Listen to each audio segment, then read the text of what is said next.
Welcome to Trending in Education, a special edition here where we're going to be talking about Reading is Fundamental and their Rally to Read, which is going to take place on March 2nd, 2022.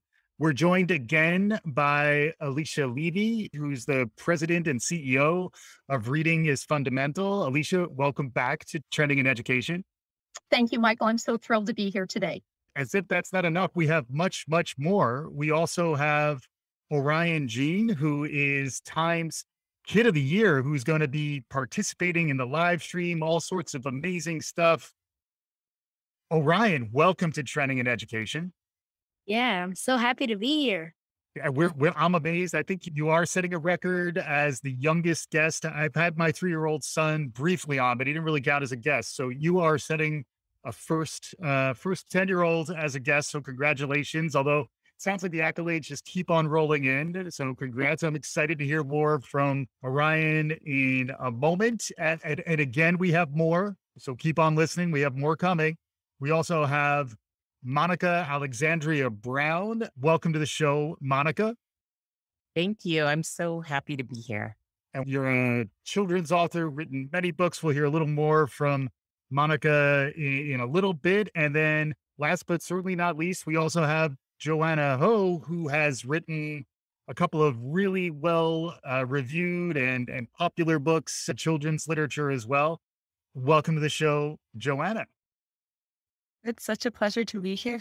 Oh my goodness. So much going on. We're all excited. And Alicia, maybe starting with you, can you reacquaint folks with Reading is Fundamental? Folks probably know, but in case they didn't know what Reading is Fundamental is and what it's about, and then also some of the exciting activity. This episode should be coming out right about when the Rally to Read is happening on March 2nd. So folks should hear all about it. And I think you're probably the right person to kick off the conversation with. Can you catch us up a bit on RIF and what you got going on in early March? For sure, Michael. Thank you so much. Just as a reminder, Reading is Fundamental is the nation's leading children's literacy organization. We get books to kids. We engage communities in the excitement of reading. And this year, we celebrated our 100 millionth child served. We were founded in 1966, and since then, we have reached over 100 million children with the power and the inspiration of reading. We wanted to celebrate for a couple reasons. I think because COVID has disrupted every child's life, every classroom's experience, and we wanted to inspire and engage and get people excited again about the power of reading. We wanted to provide some normalcy. And what is more normal than a great book and amazing authors who bring those stories to life and the children who are really inspired by them? So Rally to Read 100 is a campaign that we launched with Back to School this year and culminate on March 2nd, which is Read Across America Day. And I am just so honored to have a couple of the authors that joined us in our journey, along with Orion, who, as Time's Kid of the Year, is hosting our wonderful webcast to celebrate Read Across America Day this year. That's fantastic. And that leads directly to you, Orion. Congratulations again for being named Time's Kid of the Year. Can you tell me about how you started writing children's books? Reading has always been important to me ever since I was, I would say, a child, but I guess younger child. I've always loved reading stories and finding out about new characters, being in new environments, and learning lessons that I might not get outside of a book. And I think that it was so important to me to be able to write those stories because I've always loved reading them, and I want to make sure there are even more of those in the world. And mine personally was inspired by making sure that other kids have the opportunity to read as well. I want them to be as nurtured as they can be by the education that reading provides. And I think that my book, A Kid's Book About Leadership, hopefully is able to provide that for them.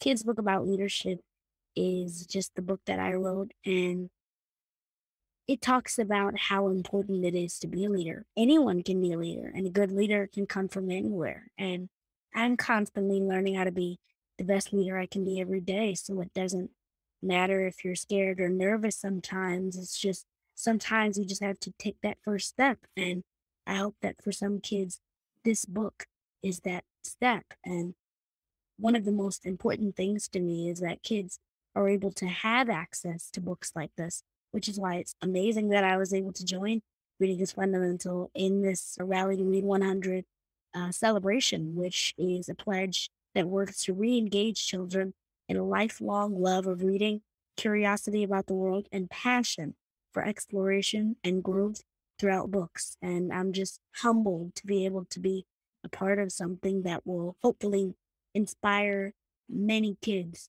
to just keep reading. The word inspiration was bouncing around in my head while you were talking because you truly are an inspiration and it's amazing to have you on. In addition to being named Times Kid of the Year, you also are attending school, you wrote your book, and you also are involved in the Race to Kindness. Was that 100,000 meals for families in need? Can you talk a little bit about how you were able to juggle all this stuff? I think that I'm learning about what they call work-life balance. It's definitely important to stay on top of my schoolwork and do the Race to Kindness, but it's also important to just sometimes relax and be a kid and forget to do your chores every now and then. It's Yep. important that I always remember that I'm a kid first, and then I can be a kid who's able to make a difference in this community. And like I said, I may be Kid of the Year, but I'm also a kid, so I definitely have to remember sometimes when to just lay back. But other times, I'm ready to get out there in the world and hopefully make a difference and inspire other kids to do the same. That's fantastic. I don't want to get you in trouble with your parents, but you have pretty good excuses to not do your chores on occasion, considering what else you have going on. But thanks so much for joining. And then Monica, how about quickly, how did you get to this point in your professional life? I understand you're a professor. Yes, I am lucky enough to have been able to build a life around words and literature. I think literature has work to do in the world, and it brings a lot of joy and inspiration and helps children and adults imagine their lives. I worked as a journalist right out of college. I went back to grad school. I became a professor and wrote in different ways. And then I had children and I looked around and began reading what was out there in terms of picture books for my two daughters. And I realized that there were very few stories that represented my family and my family's experience as the daughter of an immigrant, as the daughter of a Peruvian mother and a North American father, a South American mother and a North American father.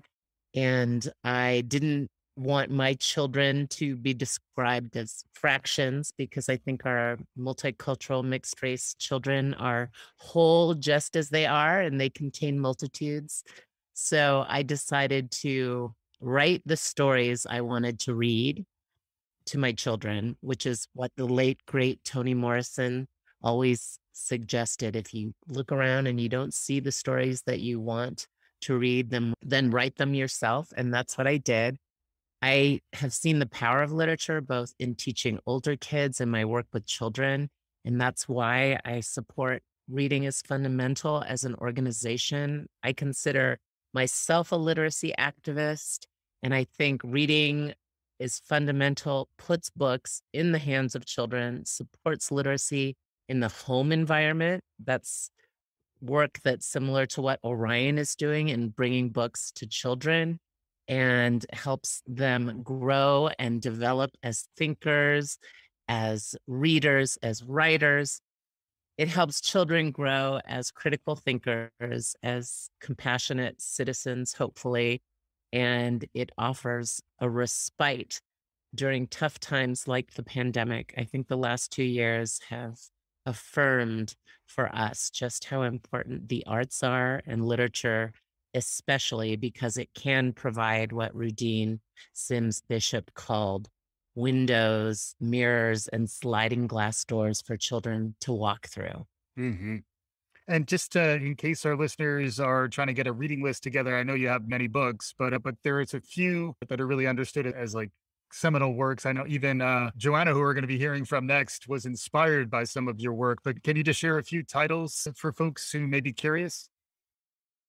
I am very excited to be celebrating the 10th anniversary of the publication of Marisol McDonald Doesn't Match, Marisol McDonald No Combina. It's a bilingual book with two beautiful languages side by side on the page, English and Spanish, the two languages I speak. I also write chapter book series. I have several.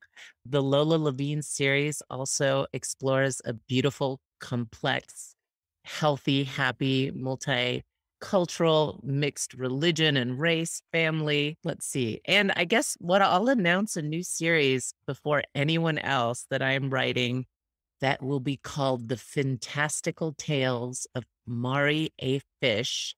And her real name is Maribel Socorro Sirena Triton. And she's a mermaid that is sent above the ground from the undersea to the land people to act as a spy to find out why humans are polluting the ocean so much. So I'm giving you a scoop. It's about announced. It hasn't yet.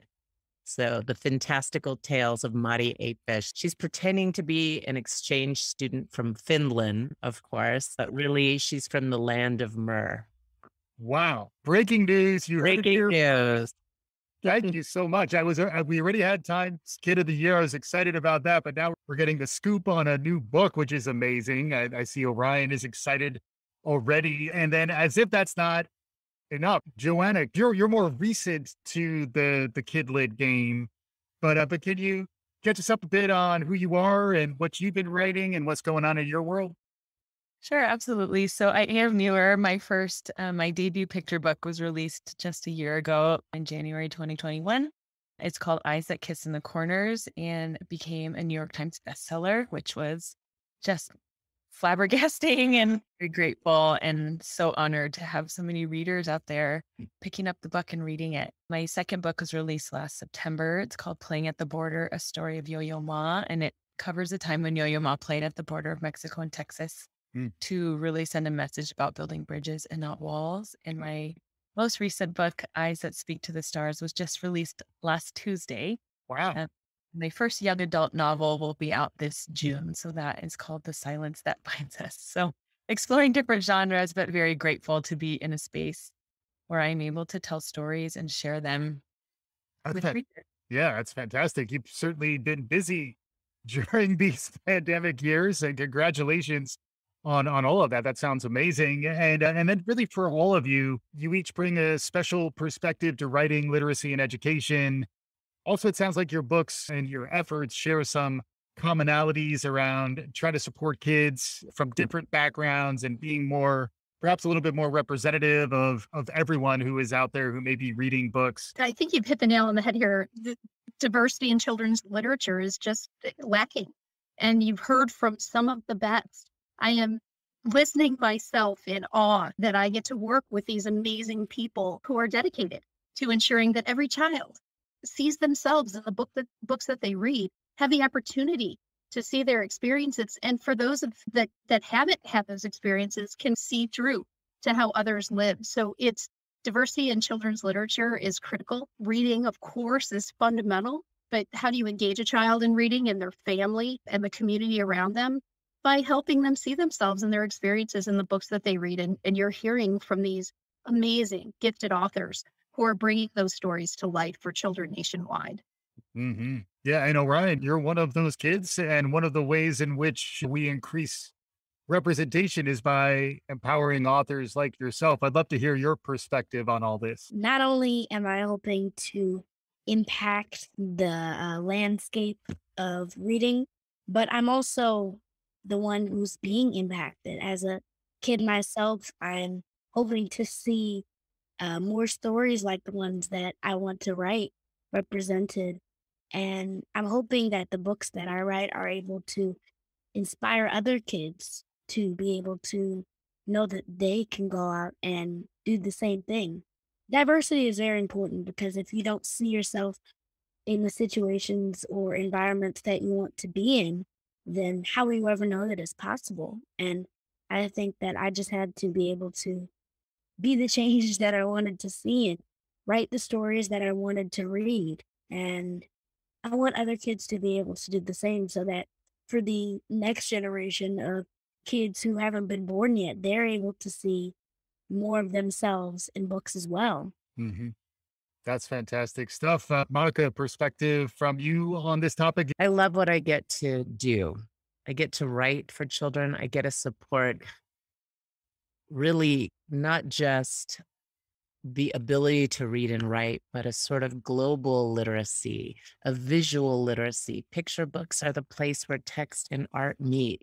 And earlier I mentioned Dr. Rudine Sims Bishop, and she said books can provide mirrors and windows. So all people need books that represent the fullness and beauty of our humanity, and our children certainly do, especially groups that are underrepresented still in the world of children's publishing and literature.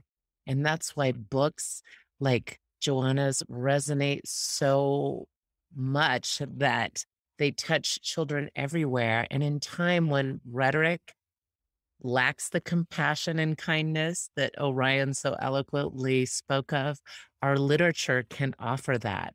No matter what situation that children find themselves in, I hope when they open my books, they can be inspired. They can learn the story of Dolores Huerta and Cesar Chavez, a book I wrote called Side by Side, Lado.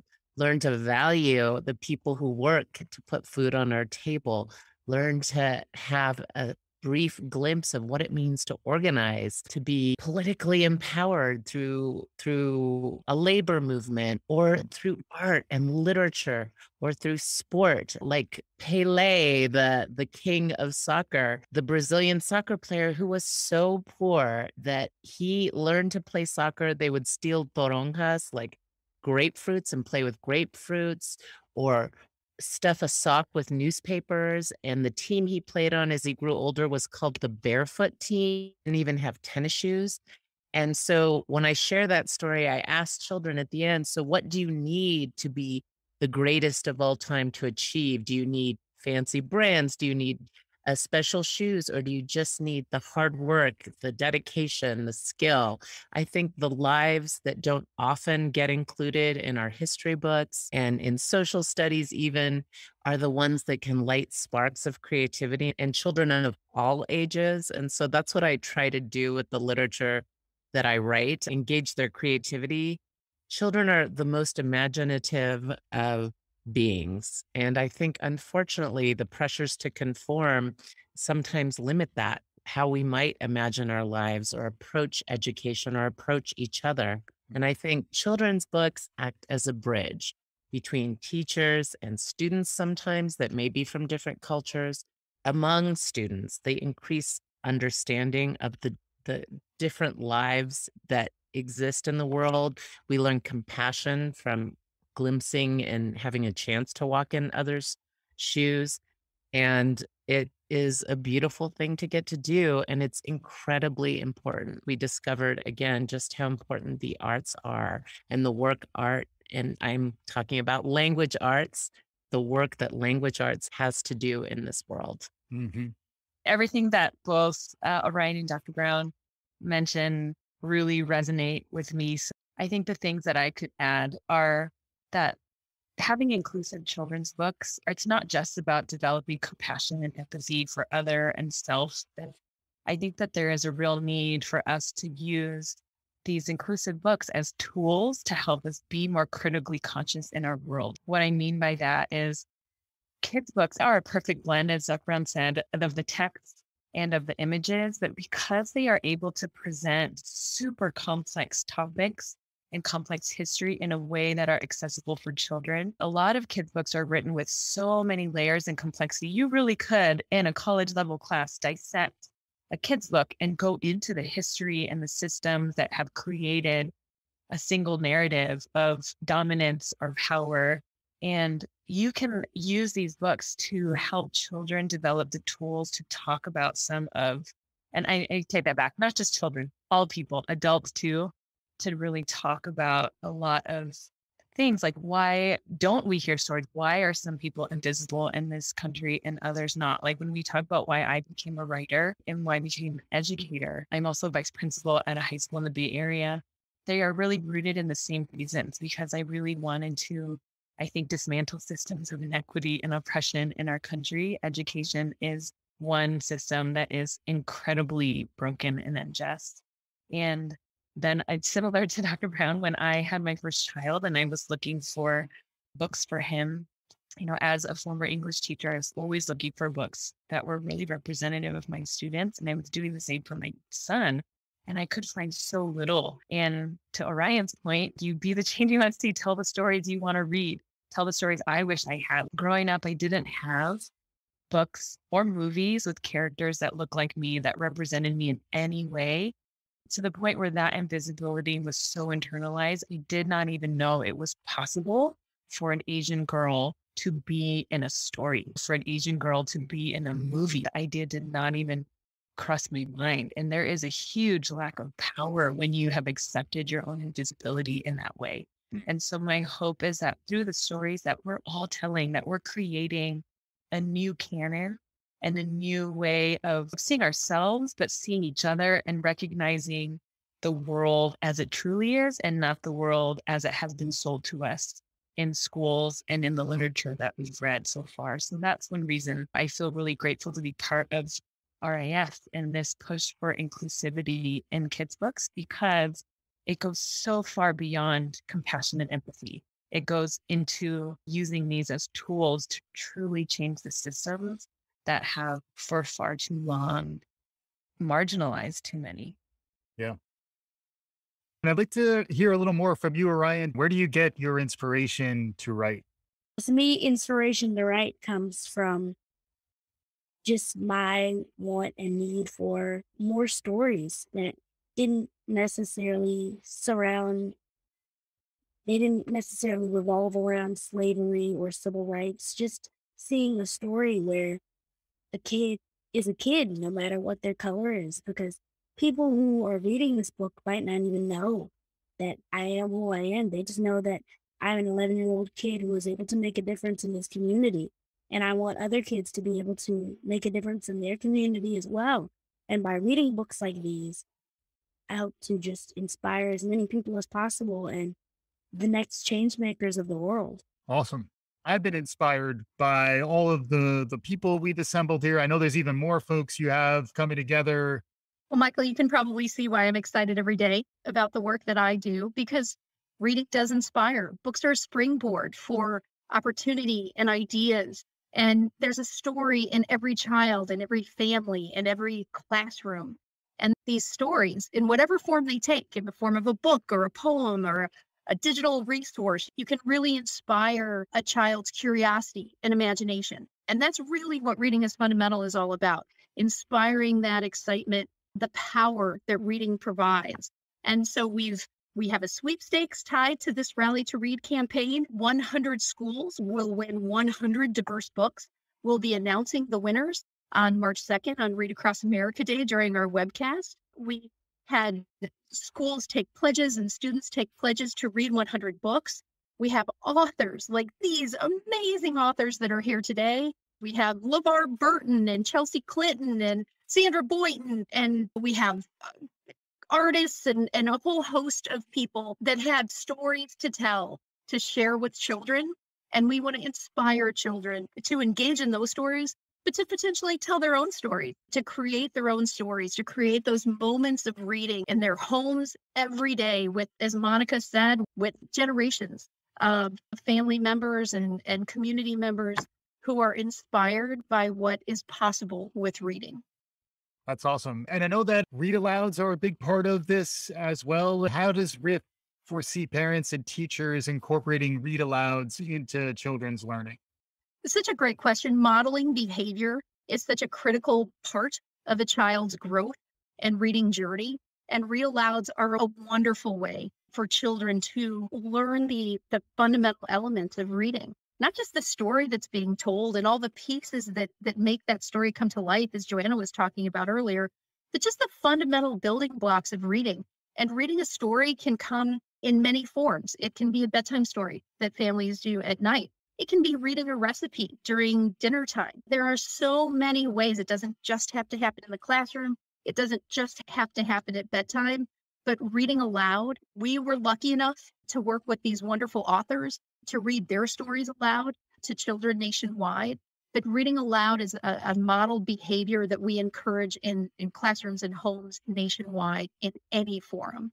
Yeah. I remember when we first met, but the pandemic in some ways inspired more online read alouds that are now very much fundamental to what you're going to be doing on March 2nd. A lot of your authors are going to be reading from their books. It's really an amazing event. And if folks are interested, where should they go? I encourage everyone to visit rallytoread.org, where they'll find details about the webcast that will air on March 2nd, which is Read Across America Day, but will be available throughout March, which is National Reading Month. In addition, there are a whole host of resources for educators, for families, and for children that really provide engagement around the books that are read aloud by these wonderful authors, but also around the topics that are covered and the stories that are told to really deepen engagement and enrich the reading experience for children. That's fantastic. As we wrap up, I'd like to get each of you to provide some closing remarks, some inspiration, maybe beginning with you, Joanna. I think what I would do is encourage all people, young people and slightly older looking young people to really be conscious and critical about the things that you read and the things that you read with kids. And also to know that reading in and of itself is just a first step. Like, it's important to really make an effort to, of course, read, period, and then to read inclusively and widely. But to know that that is just the beginning of the work of really trying to create more inclusive systems and societies, that reading in and of itself is not enough. And that when we read and we read critically and we use books as tools to then deepen our own reflection and our thinking, and it's so much that leads to change. That is how I hope readers are using texts, both read for fun and also read for change. Awesome. How about you, Monica? In response to what I just heard from Joanna, I'd like to mention Chimamanda Ngozi Adichie's wonderful TED Talk, The Danger of a Single Story, because I think our stories, Orion's, Joanna's, and we tell stories that offer new vistas for children, and reading is fundamental as an organization.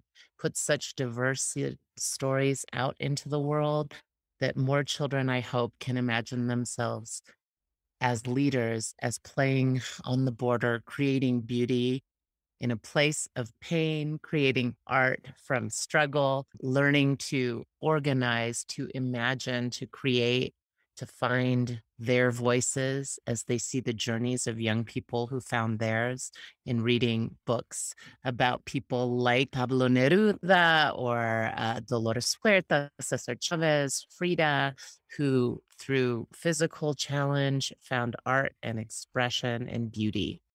Excellent. Thank you very much. And then Orion, you've inspired me in my brief exposure to you. Any concluding remarks, final thoughts, any plugs, any things that people should be looking for from you in the future? What do you have going on? I would just say stay tuned, because more great stuff is hopefully coming in the future. So you guys just, it's coming, I promise. But I'd say for closing remarks, I'd have to say that reading truly is, and I know that we've said this before, reading truly is fundamental. It can inspire kids in so many different ways, kids and adults, the young and the young at heart, those who are just getting into this world and realizing what kind of place it is and where they are and who they are in this world.